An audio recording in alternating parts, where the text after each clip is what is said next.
Hello students, इस video में हम लोग डिस्कस करने वाले हैं इक्वेशन ऑफ इलेक्ट्रोमैग्नेटिक वेव। ये जो है इलेक्ट्रोमैग्नेटिक वेव इस चैप्टर का एक बहुत ही नेग्लेक्टेड टॉपिक है और इससे जेई और नीट दोनों में कई बार क्वेश्चन पूछे गए। तो इसको हम लोग पढ़ते हैं आज अच्छे से। तो देखिए, हमको क्या पता है कि जो अपनी इलेक्ट्रोमैग्नेटिक वेव जो होती है वो इलेक्ट्रिक फील्ड और मैग्नेटिक फील्ड से मिलकर बनी हुई होती है। तो बेसिकली जब आप इक्वेशन ऑफ इलेक्ट्रोमैग्नेटिक वेव बोलते हो ना, तो आप उस इलेक्ट्रिक फील्ड और मैग्नेटिक फील्ड का इक्वेशन पढ़ रहे होते हो। तो देखने में ये कुछ ऐसा दिखता है।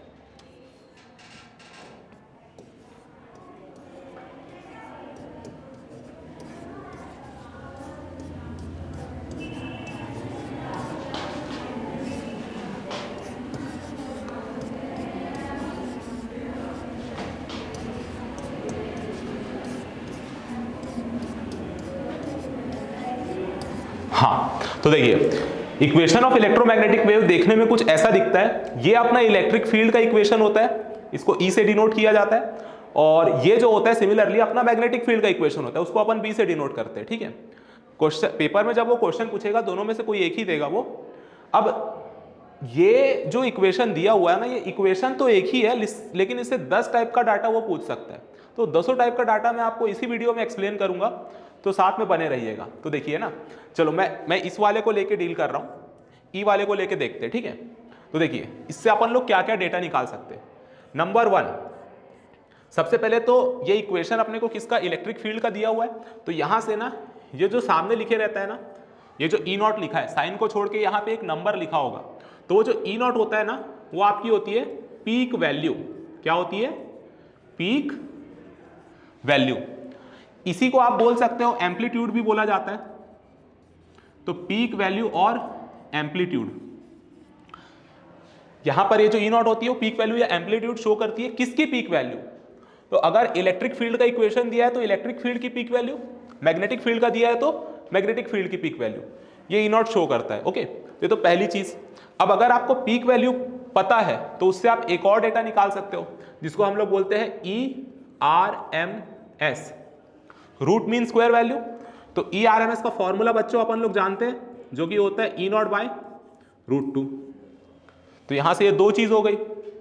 तीसरी चीज देखना, ठीक है, ऐसे इक्वेशन में ना एक और हिंट रहेगा, या तो वो यहां पर आपको ऐसे y लिख के दे देगा। ठीक है, ध्यान से सुनना क्या बोल रहा हूं।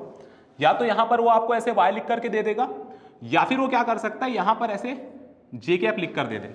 दोनों में से कोई एक देगा, दोनों नहीं देगा। ठीक है, या तो यहां ऐसे y दे सकता है, यहां ये j कैप दे सकता है।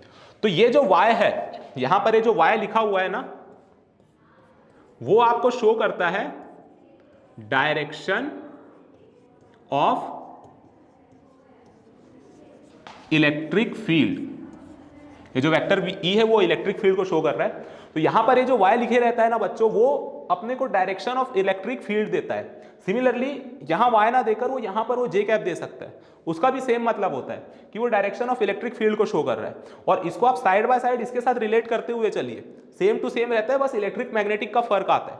तो यहां पर जैसे EY लिखा है, वैसे यहां हो सकता है वो BY लिख देगा, तो डायरेक्शन ऑफ मैग्नेटिक फील्ड हो जाएगा। समझ रहे हो ना आप लोग? तो ये दूसरी चीज हो गई। तीसरी चीज को क्या हम लोग पता लगा सकते हैं इस इक्वेशन से? तो देखो, ये साइन के अंदर जो कुछ भी लिखा हुआ है, अब ये अपने आप में इंफॉर्मेशन का भंडार होता है। तो देखिए यहां से मैं क्या क्या इंफॉर्मेशन निकालता हूं। सबसे पहले तो ये ओमेगा दिख रहा है आप लोगों को। तो जो ओमेगा होता है वो होता है एंगुलर फ्रीक्वेंसी। ये टर्म सुना होगा आप लोगों ने पहले भी। ये जो ओमेगा है ये किसको रिप्रेजेंट कर रहा है? एंगुलर फ्रीक्वेंसी को रिप्रेजेंट कर रहा है। अच्छा, तो अगर मेरे को एंगुलर फ्रीक्वेंसी पता चल गई तो यहां से मैं और क्या निकाल सकता हूं? मुझे पता है कि ओमेगा इज इक्वल्स टू होता है 2πf। तो ओमेगा की वैल्यू अगर मुझे पता है तो मैं इस इक्वेशन से एफ की भी वैल्यू निकाल सकता हूं। Now what is F? F is अपनी फ्रीक्वेंसी होती है ना, जो नॉर्मल फ्रीक्वेंसी, उसी को तो एफ से शो करते हैं। तो यहां से मैं ओमेगा पता चल गया तो मैं फ्रीक्वेंसी निकाल सकता हूं। ओके, तो ये तीसरे टाइप का डेटा हो गया। अच्छा, तो यहां पर मैं ओमेगा को पहचानूंगा कैसे? तो ये जो टी है ना, तो वहां पर टी इक्वेशन जब आपको एग्जाम में जो क्वेश्चन पूछेगा उसमें भी ऐसे टी ही लिखा होगा। तो टी का जो कोफिशिएंट होगा ना, वो आपका ओमेगा होगा।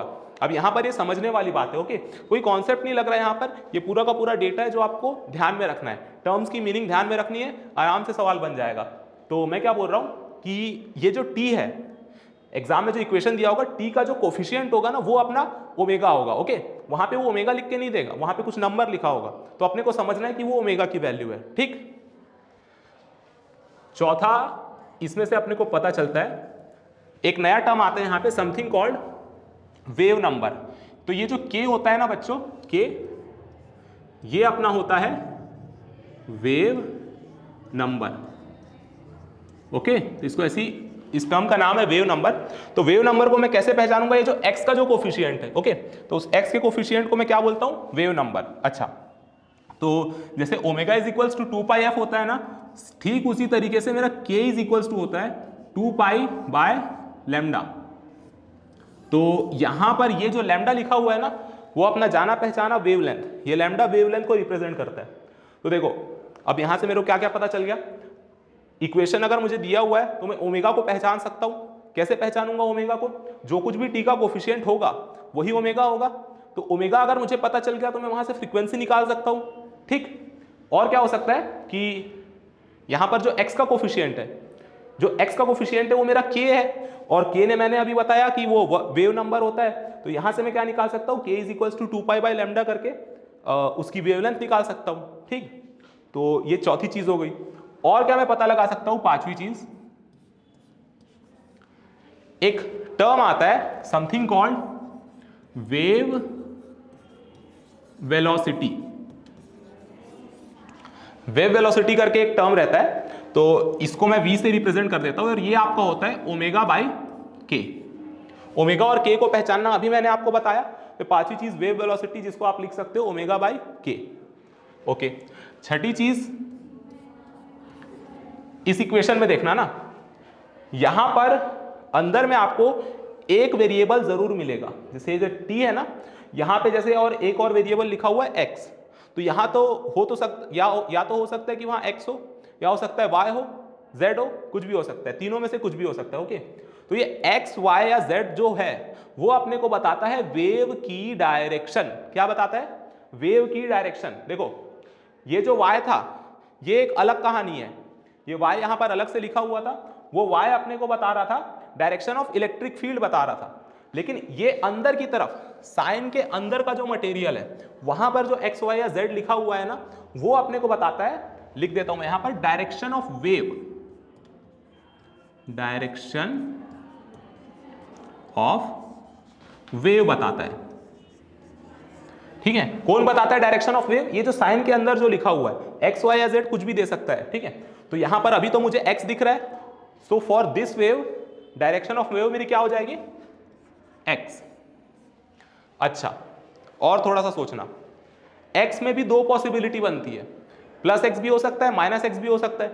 तो यहां पर देखना, अब मुझे कैसे पता चलेगा कि प्लस x है कि माइनस x है, तो ध्यान रखना इस बात को, इन दोनों के बीच का साइन अगर नेगेटिव है तो वो पॉजिटिव x डायरेक्शन होगी, और अगर इनके बीच का साइन अगर पॉजिटिव है तो वो नेगेटिव x डायरेक्शन होगी, उल्टा चलता है, ठीक है। फॉर दिस केस, फिर से रिपीट कर रहा हूं, दोनों के बीच का साइन अगर नेगेटिव है तो प्लस x डायरेक्शन जा रहा होगा, और बीच का साइन अगर पॉजिटिव है तो माइनस x डायरेक्शन जा रहा होगा।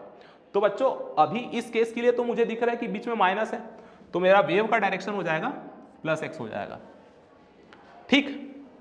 अच्छा, तो ये छठी चीज हो गई। और देखना मैं और क्या निकाल सकता हूं, सातवीं चीज देखो, अपने को पता है कि इलेक्ट्रोमैग्नेटिक वेव जो होती है वो एक ऐसे इलेक्ट्रिक फील्ड और ऐसे एक मैग्नेटिक फील्ड से मिलकर बनी होती है ना। तो इलेक्ट्रिक फील्ड और क्या बोलते हैं, यहां से मुझे इलेक्ट्रिक फील्ड की डायरेक्शन मिल गई, y है, और मुझे मैग्नेटिक फील्ड, सॉरी, मुझे वेव की भी डायरेक्शन मिल गई जो कि x है। तो इन दोनों का यूज करके ना अब मैं मैग्नेटिक फील्ड की डायरेक्शन निकाल सकता हूं। मैं फिर से रिपीट कर रहा हूं, देखो अपनी इलेक्ट्रोमैग्नेटिक वेव जो होती है वो इलेक्ट्रिक फील्ड और मैग्नेटिक फील्ड से मिलकर बनी होती है, ठीक है। तो इलेक्ट्रिक फील्ड की एक अलग डायरेक्शन आती है, मैग्नेटिक फील्ड की एक अलग डायरेक्शन आती है, और वेव की एक अलग ही डायरेक्शन आती है, और इन तीनों एक दूसरे के परपेंडिकुलर होते हैं। फिर से सुनना, electromagnetic wave is made up of electric and magnetic field. तो उसमें आपकी इलेक्ट्रिक फील्ड की एक डायरेक्शन आती है, उसके परपेंडिकुलर मैग्नेटिक फील्ड की एक डायरेक्शन आती है, और इन दोनों के परपेंडिकुलर वेव की डायरेक्शन आती है। ये तीनों एक ही कहानी के तीन अलग अलग कैरेक्टर्स हैं, इनको मिक्स मत करना। तो यहां पर मैंने क्या निकाला था, डायरेक्शन ऑफ इलेक्ट्रिक फील्ड निकाली थी, फिर मैंने यहां पर डायरेक्शन ऑफ वेव निकाला कि वेव किसी डायरेक्शन में चल रही है, और मैं आपको क्या बोल रहा हूं, अपन ऐसे निकाल सकते हैं डायरेक्शन ऑफ मैग्नेटिक फील्ड। तो यहां लिखता हूं मैं direction of B, B represents magnetic field. तो मैग्नेटिक फील्ड की डायरेक्शन में कैसे निकालूंगा, तो देखो वेव की डायरेक्शन, जो वेव की डायरेक्शन होती है ना, दैट इज इक्वल्स टू अपना आता है E क्रॉस B। इस इक्वेशन से अपन वेव की डायरेक्शन निकालते हैं E क्रॉस B करके। ओके, तो अब देखो मुझे क्या है, मुझे वेव की डायरेक्शन पता है और इलेक्ट्रिक फील्ड की डायरेक्शन पता है, तो मुझे मैग्नेटिक फील्ड की निकालनी पड़ेगी कुछ जुगाड़ लगा के। तो देखना वेव की डायरेक्शन क्या दिया है, प्लस एक्स। एक्स डायरेक्शन को आप किससे शो करते हो, आई कैप से, तो यहां मैं लिख देता हूं I cap equals to electric field की डायरेक्शन मैंने निकाली, क्या निकाली, कहां गया, वाई निकाला। वाई को अपन किससे शो करते हैं, जे कैप से शो करते हैं, तो ये हो जाएगा जे कैप। अब यहां पर ये मैग्नेटिक फील्ड की डायरेक्शन मुझे पता नहीं है। ओके, तो ये तो क्रॉस प्रोडक्ट है, दो वेक्टर का क्रॉस प्रोडक्ट आप लोगों ने सीखा होगा। तो देखो यहां पे मुझे थोड़ा सा रिवर्स थिंकिंग करना पड़ेगा कि जे कैप में मैं क्या मल्टीप्लाई करूं कि मेरे को आई कैप मिल जाए। ओके, जे कैप में मैं क्या मल्टीप्लाई करूं कि आई कैप मिल जाए। तो यहां पर एक ही पॉसिबिलिटी है कि के ही मल्टीप्लाई करूंगा, तो जे क्रॉस के जो होता है वो आई बन जाता है। ठीक है, तो यहां से मेरे को क्या मिल गया, ये मैग्नेटिक फील्ड की डायरेक्शन मिल गई, जो कि बन गया के कैप। ओके, तो ये 7 चीज हो गई, इसको आप लोग नोट कर लीजिए, बहुत इंपॉर्टेंट इंफॉर्मेशन है ये, और मुझे आगे भी कुछ बताना है, तो इसलिए मैं यहां पर मिटा दे रहा हूं थोड़ा सा।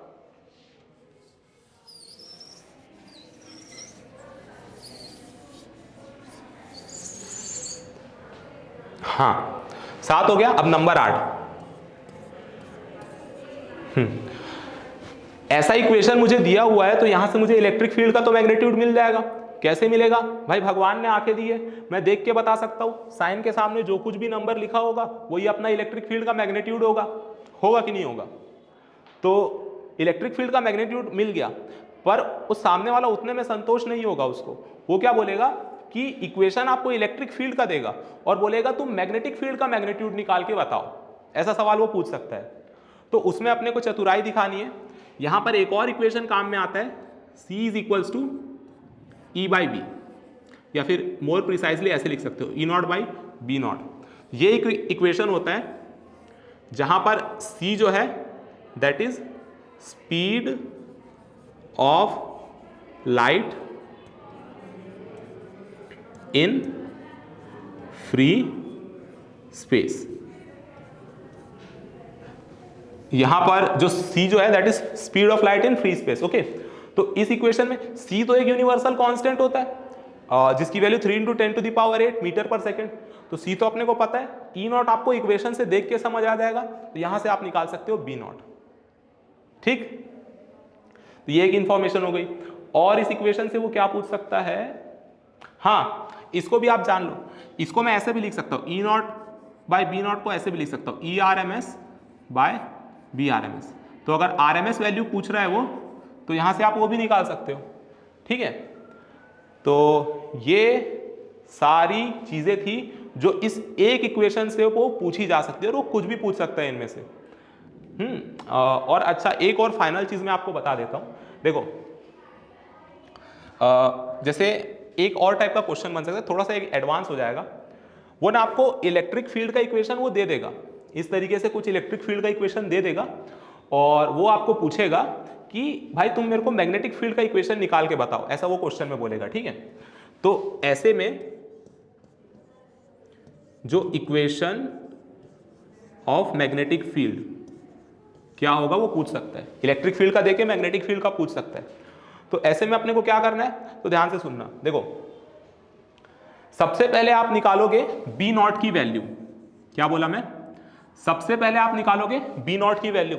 कहां से निकालोगे, तो ऊपर अभी हम लोगों ने देखा ई नॉट तो पता चल जाएगा, C is a universal constant, equation में वैल्यू रखो, बी नॉट मिल जाएगा। ओके, तो बी नॉट की वैल्यू आप निकाल लिए और फिर कुछ भी नहीं करना है, एकदम बस एकदम इज्जत से यहाँ बी लिखो, ये जो बी नॉट की जो कुछ भी वैल्यू आई उसको लिखो, और ये पूरा का पूरा जो मटेरियल है, ये साइन वाला, ये जे कैप नहीं ना, जे कैप को इग्नोर करना, ये जो साइन वाला पूरा का पूरा मटेरियल है उसको एज इट इज यहां पे लिख देना। तो ये साइन ओमेगा टी माइनस के एक्स, तो इसी वेव के लिए ये आपका बन जाएगा मैग्नेटिक फील्ड का इक्वेशन। ठीक है, सिंपल सा था, रिपीट कर दे रहा हूं। आपको इलेक्ट्रिक फील्ड का इक्वेशन दे देगा, बोलेगा तो मेरे को मैग्नेटिक फील्ड का बता, तो आप क्या करोगे कि सबसे पहले मैं क्या बोला, सबसे पहले बी नॉट निकालना।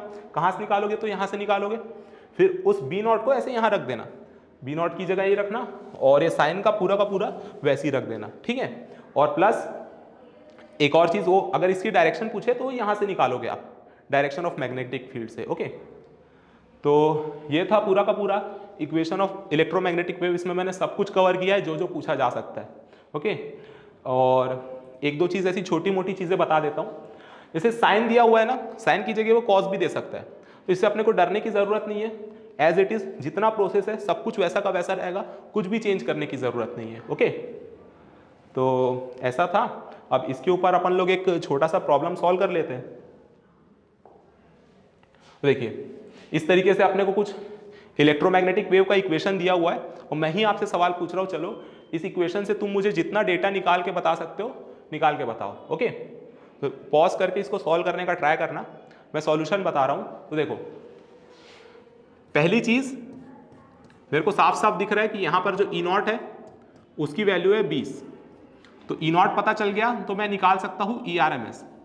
तो ई आर एम एस मेरा क्या हो जाएगा, 20/√2, तो ये आ जाएगा 10√2। ये पहली चीज मुझे पता चल गई। दूसरी चीज मैं यहां से क्या बता सकता हूं, तो देखो टी का कोफिशिएंट ओमेगा रहता है, तो यहां पर ओमेगा की क्या वैल्यू हो जाएगी, 4π × 10⁻11, ये अपना ओमेगा की वैल्यू हो गई। तीसरी चीज मैं क्या बता सकता हूं, वेव नंबर क्या होता है, वो XYZ का कोफिशिएंट, XYZ की जगह कुछ भी हो, यहां पर तो Z दिया हुआ है, तो इसका जो कोफिशिएंट होगा ये पूरा का पूरा नंबर पिक करना, कुछ भी छोड़ना नहीं, तो ये पूरा का पूरा नंबर 1.33 π × 10⁻3, ये अपना वेव नंबर हो जाएगा। चौथा मैं क्या बोल सकता हूं, direction of electric field. Electric field की डायरेक्शन देखो, यहां पर y लिखा हुआ है, मैंने आपको बताया था, या तो यहां y देगा या वहां पर j कैप दे देगा, तो वो आपको इलेक्ट्रिक फील्ड या मैग्नेटिक फील्ड की डायरेक्शन बताता है। तो इस केस के लिए क्या हो जाएगा, direction of electric field will be y। पांचवी चीज, ये अंदर जो कुछ भी रहता है वो डायरेक्शन ऑफ वेव बताता है, तो यहां पर आपको दिख रहा है, यहां पर z लिखा हुआ है अंदर, तो z मुझे क्या देगा, डायरेक्शन ऑफ वेव देगा। ठीक है, तो z में भी आप +z और -z, तो देखो बीच में प्लस लगा हुआ है, तो मैंने बताया था बीच में प्लस होगा तो -z, तो डायरेक्शन ऑफ वेव बच्चों यहां से मुझे क्या मिल जाएगा, डायरेक्शन ऑफ वेव ये मुझे मिल जाएगा -z। ओके, इसको मैं ऐसे शो कर सकता हूं, y को तो सबको पता है j कैप से शो करते हैं, और -j को k कैप से शो करते हैं। यहां से मैं और क्या डेटा निकाल सकता हूं, नंबर 6,